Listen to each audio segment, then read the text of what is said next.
The knee car, and please be careful when you're saying it, we don't want to accidentally offend people in the gym if we say it too quickly, is a great way to create tibial rotation relative to a static femur.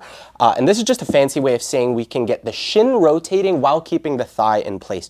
And this is important because the knee is just that connection between the thigh and the shin. The patella glides so that we can have movement with the tibia relative to the femur and vice versa. So when we're going through the movement, we want to get a good choke on the femur. So I always say get one arm under, grab right onto that bicep, bring this hand up top, I almost poked myself in the face, and then cover this part of the knee. You can cover on top or at the bottom, just make sure you're grabbing on so nothing's moving anywhere.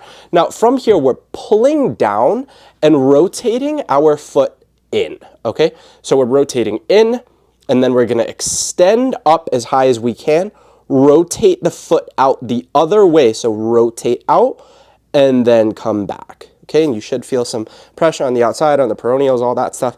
And then while we're pointed out, we're gonna kick back up, turn in, and then come back. It's not a super complicated movement, but we need to make sure that we're not kind of hobbling and wobbling around. So the way that I actually really like to do it is getting up against a wall, just so that we're not having any tipping or anything and hip compensation and that type of thing. But I like to get my back against the wall, under, top, turn my foot in, kick, rotate out, back, up, rotate, and back. And I would also like to add in on top of this, because I think it's very important, if you're hypermobile, if you have EDS, anything like that, you actually don't want too much tibial rotation, in my opinion, because you can have a lot of that movement at the joint, but maybe your ligaments aren't super ready for it. I mean, with EDS they might be, but you just want to be careful, because, you know, when we think about how ACL tears happen, it's actually the tibia